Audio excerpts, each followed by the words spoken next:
In this really short one, I'm going to show you how I removed the annoying dangly HDMI port cover door on my Sony A7S III. And it's not by just yanking it off, because you don't want to do that. What I'm about to show you is completely reversible. Let's get to it.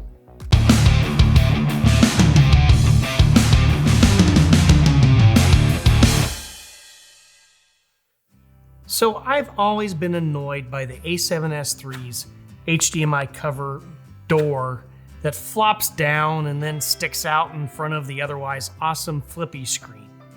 It effectively blocks certain things on the info screen, including the audio levels. But there are workarounds, so I've just left it be the way that it is. Every once in a while I tug or do that push-pull thing on it to try to figure out how it comes off. But again, it's just never that big of a deal to spend a lot of time on. But I've been shooting a documentary here recently, and I've been doing a lot of handheld in a new rig. And the other day I plopped that rig on my shoulder, and that dang door just kept poking me in the face. It was just annoying. So this morning I just decided to sit down and figure this thing out. And I did. Now, disclaimer, what you decide to do to your camera is your business. I'm just showing you how I took my door off, and I make no claims to know how the door removal affects warranty and such. That said, this is completely reversible. You can put the door back on the reverse of how it comes off. So here's how I did it. Now I've added a cheese plate to the side of my A7S III. My rig does not normally look like this. And I just did that so that I could stand it up upright.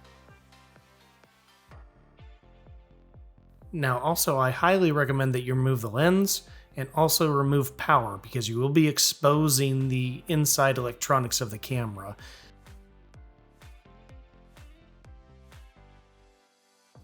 Now the first thing that we're going to do is flip open the HDMI cover, and underneath it is two screws. We're going to move those two screws and this screw here.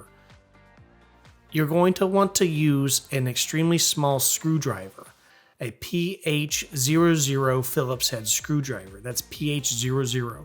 Anything larger is going to end up stripping out these screws, and you don't want to strip out these screws. So let's go ahead and remove these screws.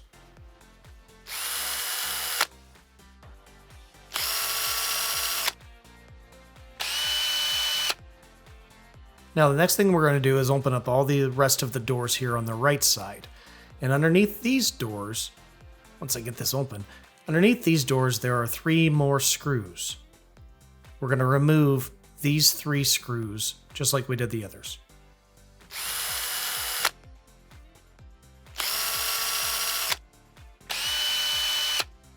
And once those are removed, you can pull the entire cover off.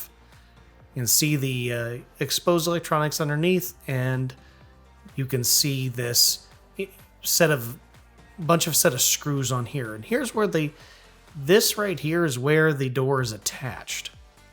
The door doesn't come off unless you remove this particular screw right here. This is the screw we need to remove from the back of this cover plate. Once you remove that screw, the door comes completely off. Now the door has an attachment point that allows you to put the screw back in. So you can reattach this whenever you want to, simply by doing the reverse of what we're doing now and screwing that screw right back in there. Now we can put the plate back on and put the screws back in, the reverse of what we did.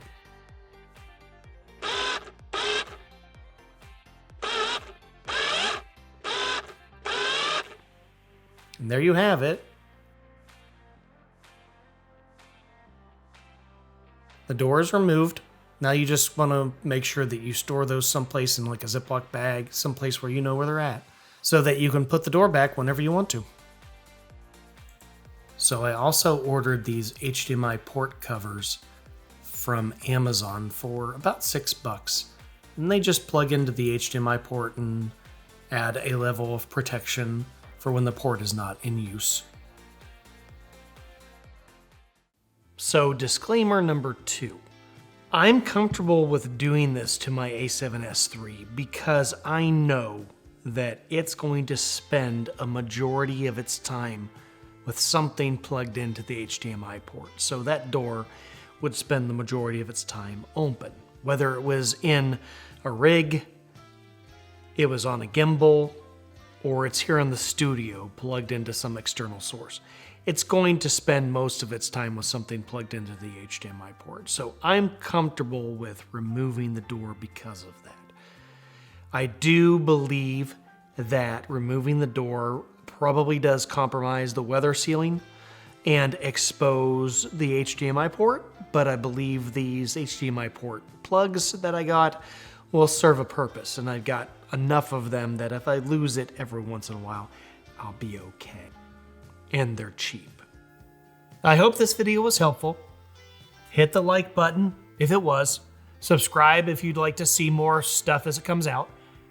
And I will see you in the next one.